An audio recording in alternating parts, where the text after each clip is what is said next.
All right, everybody. This is me.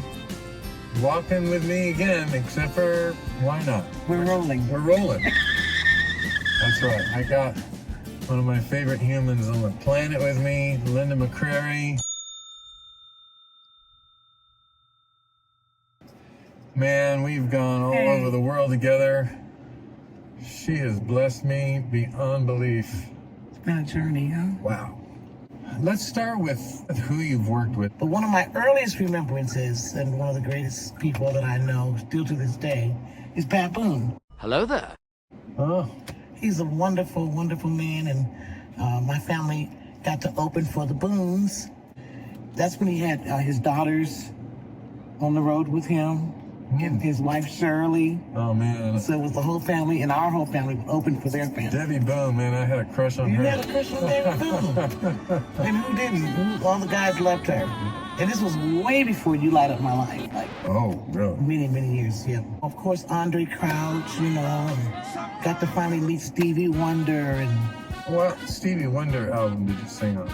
Songs in the Key of Life. Oh, But like I say, when you're young and you're at home and you're, you know, playing with the hairbrush and you're singing like it's a microphone, you never think you're gonna meet these people. I met Billy Preston.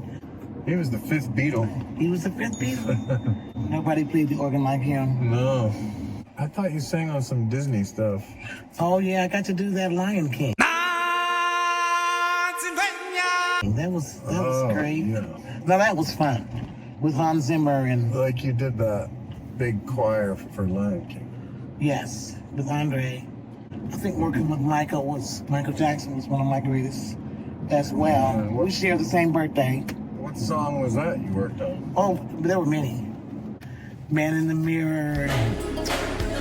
All I want to say is that they don't really care about us.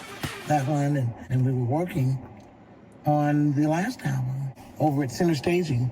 Oh, yeah. The following week, I went to the Philippines with you. That's right. And I was the one that had to tell you. You about were that. the one that told me he passed away. My heart was just broken. I couldn't believe it. I remember you telling me the story that your family would open up for the Jackson 5 and they would dance so hard Oh, listen. that the stage was all wet with their sweat. We had no idea that the floor was going to be that wet. We would open for them, and then we'd go off, and of course they come on and just blow the whole thing up. And we'd go back up and do end with "Don't Stop Till You Get It." Keep it. Don't stop, right? And we went up there and we were slipping and sliding all over the stage because they would put a resin down, you know, so that they wouldn't slip. That was crazy. Wow. But that's how much they just put out. You know, they were so amazing. They loved our vocals and we loved their dancing because, you know, it was kind of an even exchange. Yeah, I'd say so. So yeah, tell us some of your testimony. You're hanging with all the famous people, and I guess you kind of strayed away from the Lord. Your parents showed you who Jesus was, and then you rock bottom, and then tell us the whole thing. We were kind of brought up that way. We were brought up in the Catholic Women Ministry. She dedicated alternatives. Believe it or not. I think a month after that, my brother was killed in 1959. I was 4 years old, and that's what brought my mother to wanting to have young people in the home, and that's kind of how we started singing. Oh, wow. Yeah. It's an interesting thought to me how God can use such tragedy to draw people like your mom to Him, and then that got everybody singing. And yeah. I think one of the things that, for my testimony, I'll say this. We have to go through things sometimes in order to understand who God is and who He has called us to be. But anyway, I kind of lost my way after the group broke up, and then I began to use drinking, and using drugs. You told me, like, you went all the way down into homelessness. Oh yeah, right over here in the Hanson Dam is where I Really? ended up. And I really didn't care about anything or anybody. I felt, I know this, self-pity took me there, first of all. So if you find yourself, pour me another drink, then you know, that self-pity, it will take you down. When the enemy told me that I'm going to kill you in these streets. Wow. Oh yeah, you're going to die out here. But God said no. But God. But God. He said, oh, no, you're not. I remember you telling me your mom was praying for you the whole time. Yeah, the whole time. She would come out looking for me.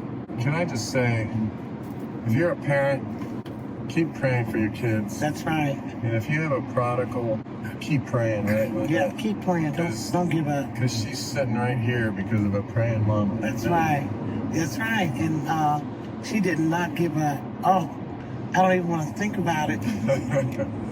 You know, when you told this testimony at some of our concerts, you would talk about your addiction and how lost you were, and then you would go into Love Lifted Me. And could you just sing just a bit of it? Well, Tommy. Because it's part of your testimony. It is, Tommy. Sing it as low as you want, Linda. Just try it. Well, okay, I'll try it, but the first two lines of this song will take you down. Cause I was sinking deep in sin, far from that peaceful shore. I was very deeply stained within. I was sinking to rise no more. Here's the good part.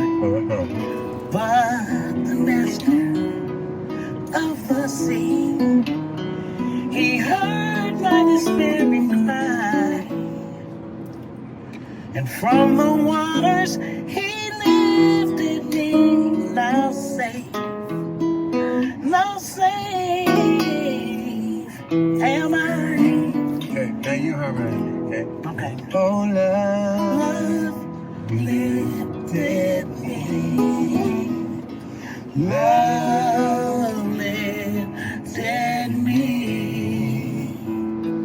When nothing else could help. telling you that love lifted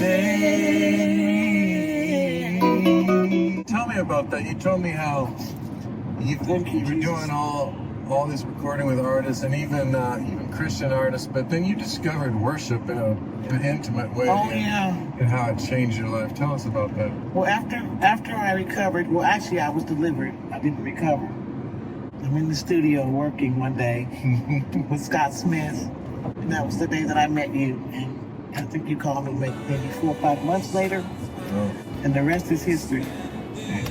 And that's when I realized, oh, this is so great. This is so good.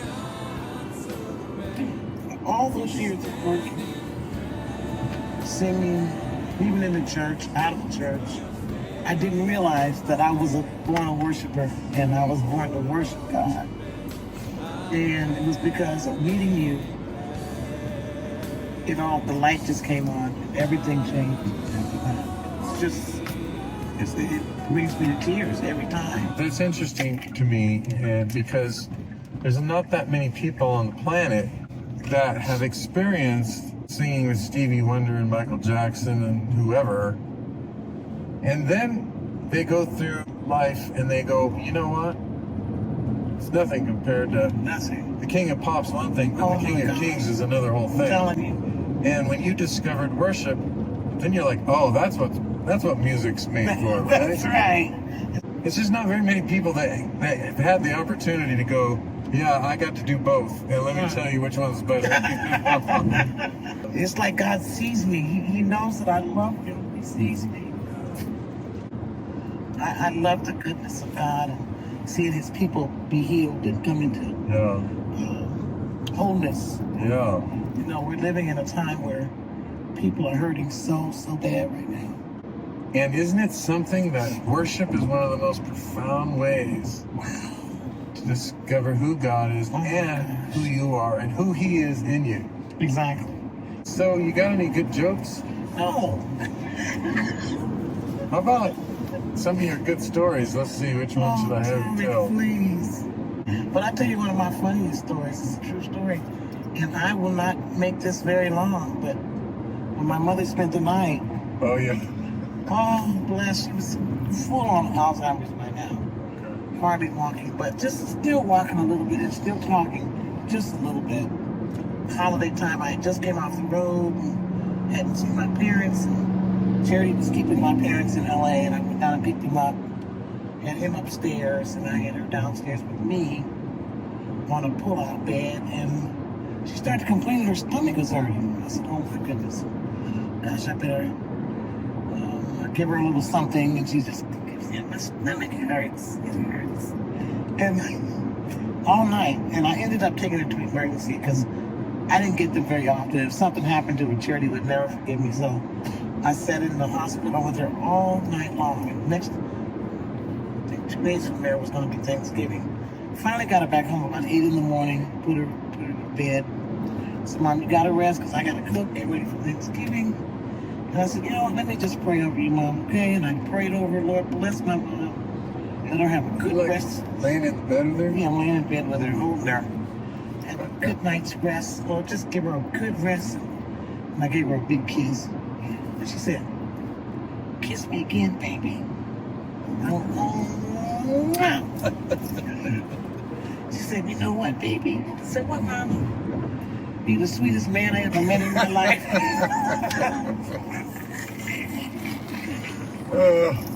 That is so good.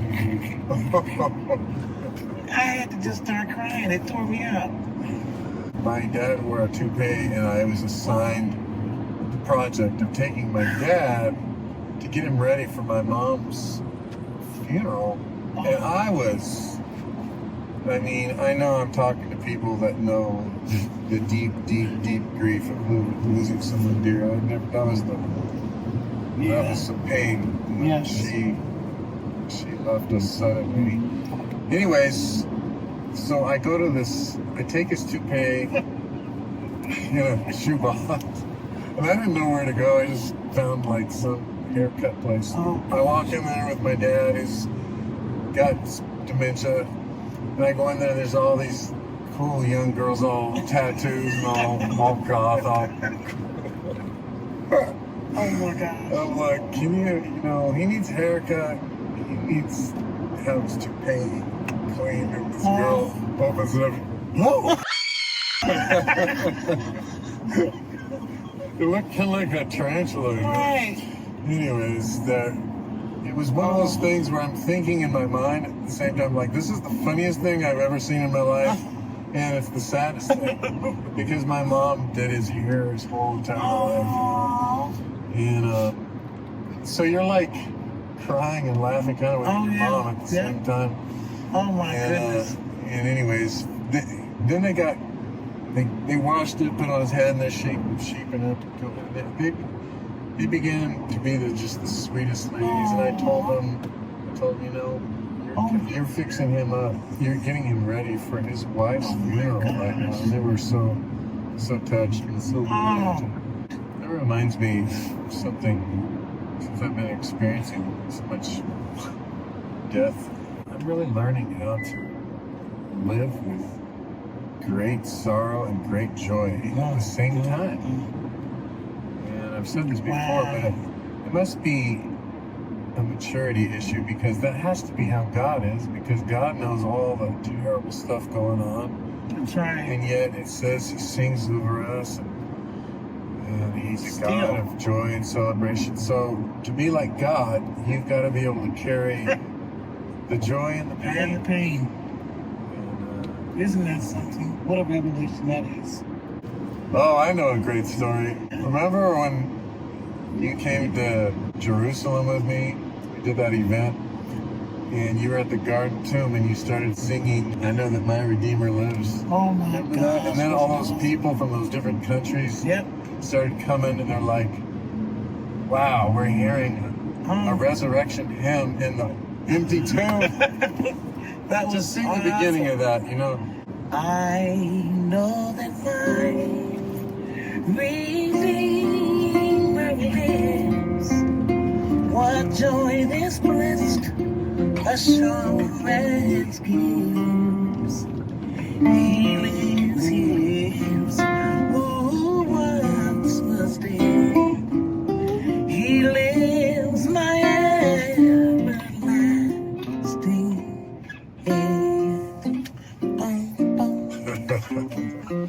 So she's singing that, people start gathering around. I'm hearing murmurings of different languages. And here's the thing was, that worship experience for me at that moment was, I was just so taken with how the Spirit of Christ is a spirit of unity. Oh my goodness. It is not a spirit of competition. That's It right. is not a spirit of division. And here's all the nations that were gathering at the empty tomb, just like we will in heaven. And it was such a spirit of love, wasn't it? Oh my gosh. I'm telling you, that was one of my greatest moments. I wish you could have been there with us. Oh, it was so awesome. And I wish you could have Linda McCrary ride around in your car with you and sing to you. Can you think of a memory of a favorite event you've done? I think one of the greatest things I got to do was singing at Billy Graham's funeral. You know, you had me crying this whole time. Thank God for so long. You know when you did that, you had Leon play piano for you, and at that time Leon was in one of my songwriter collective groups. Wow. And I can't remember the day. He said, next Thursday I can't be here, I gotta go play at a funeral. I'm like, okay, no problem. And then I'm like watching on the live stream, like, oh, you had to go play at Billy Graham's funeral. That was probably one of the greatest moments out of everything, because can you imagine? Oh, I just get tears thinking about it. The millions and millions. Oh, can you imagine? What's it like to be Billy Graham in heaven right now? Man. And that's another thing. Really, because of you, Linda, I got to work with Franklin Graham and ultimately got to meet Billy Graham. Yeah. That's what's funny about that story is after that event that I got part of leading, I got to go backstage after it was over and meet Billy Graham. But then you guys were all mad because I made you wait in the van for me, and then you were going to be stuck in traffic at the arena. I'm like, guys, you're all buddy with Billy Graham. This is my only shot on a hero. And you know what? It's good to have, not to idolize in the wrong way, but I think it's good to have heroes. And it's okay to have a few different ones for different reasons, but if there's something in their life that you really, really admire, it's so helpful to have a visual of, oh, so if I want to do that or be that, here's what it looks like. Here's what it looks like. And so he was certainly one of my heroes. Wasn't he amazing? Yeah, but let me say one more thing. With that hero thing, it also works the other way, is, Gosh. could there be something about me, something about us that would inspire somebody else to greatness? Wow. Could it be that I could do something or be something in my old age that might make somebody really young or somebody really old that's discounted themselves for whatever reason think, well, if he could do it, I could do it. That's right. And you know, you and Jake kind of touched on that yesterday about, because you never know who you're encouraging. You just don't know. That's right. And I loved how you guys said that yesterday. It was so beautiful. Like, you don't know if you're inspiring the next Billy Graham or the next, Tommy Walker or whatever, or whoever.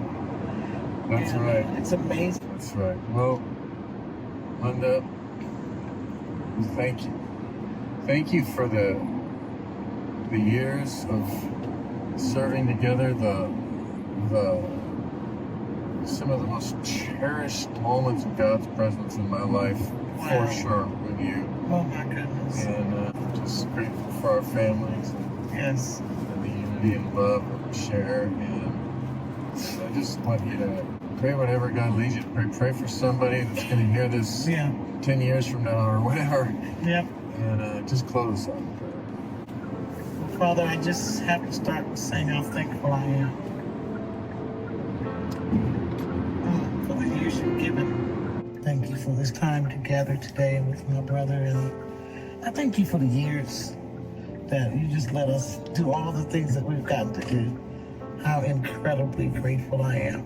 And then I want to pray for somebody that's going to see this, whether it be tonight, tomorrow, or 10 years from now.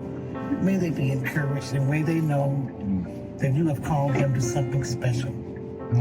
I pray for the gift of favor over them, and love and joy. I pray for peace. I pray for understanding. I pray for those that don't know who you are and don't have a relationship with you, for that to happen, Lord. Not just for material things in this world, but a life with you after this place is all done, said and done. Would you bless their families? Would you bless each person that'll get a chance to hear this? May they get to know you in a better way. Help us to continue to remain faithful to who you called us to be. And as my mother would say, we'll be so very, very careful to give you the praise and the honor and the glory for what it is now and what is to come. In Jesus' name, amen. Amen. I'll tell you what, that's another thought that comes to me is the impact that my parents made on me, and some other people too. Of course, mostly my parents. They're gone now. But the impact is no less. That's right. Like, that's right. You'd think that, okay, well, they're gone now, it's all over with. Oh no. Mm-hmm. So it's just. In fact, that's part of the legacy. Yeah, exactly. So that's what it reminds me for my home life is like, when I'm gone, whatever I did, the good and the bad, can have an effect for years to come. So, when all is said and done, think about it. That's a good way to end right there. There it is. Thank you, Linda. Man, Tommy, thank you.